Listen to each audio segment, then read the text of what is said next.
दोस्तों मैं दिनेश की और आप सबका स्वागत है न्यूज़ टाइम के अंदर। स्ट्रीमलाइन ट्रांसपोर्ट कनेक्टिविटी जो है इंडिया के साथ अगर बढ़ेगी, वर्ल्ड बैंक की रिपोर्ट कहती है इंडिया, नेपाल और भूटान के साथ तो बांग्लादेश की नेशनल इनकम 17% बढ़ सकती है और उसका 8% इम्पैक्ट इंडिया में हो सकता है और उसका इम्पैक्ट जो है वो नेपाल और भूटान के अंदर भी होगा।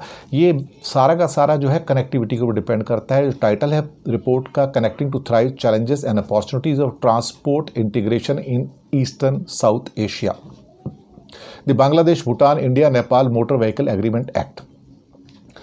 उन्होंने कहा कि ये बेस्ट इंटरनेशनल प्रैक्टिसेस के बेस के ऊपर बना हुआ है और कहीं ना कहीं इससे बांग्लादेश को भी फ़ायदा होगा, इंडिया को भी फ़ायदा होगा, नेपाल और भूटान को भी फ़ायदा होगा।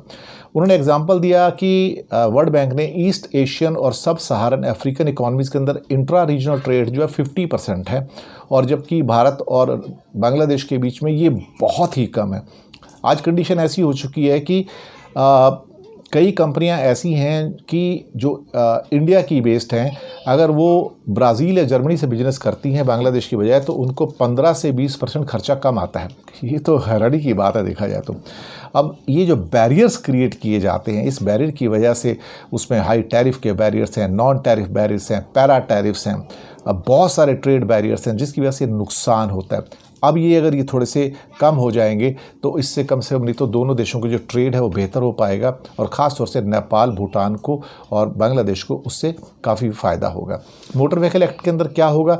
Harmonising the drivers licensing and visa regime, 2 establishing N efficient regional transit regime, 3 rationalizing and digitizing trade and transport documents, 4 liberalizing the selection of trade routes.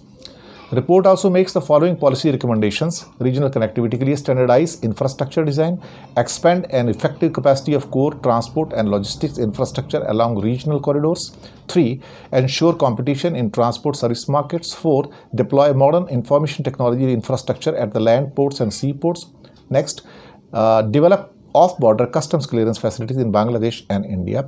और इसके अलावा 2 पॉइंट्स और हैं यहाँ पर: connecting the local market to regional corridors, removing the logistics bottlenecks in export oriented value chains, and last one is improving women's participation in export oriented agriculture value chains at the macro community and household events.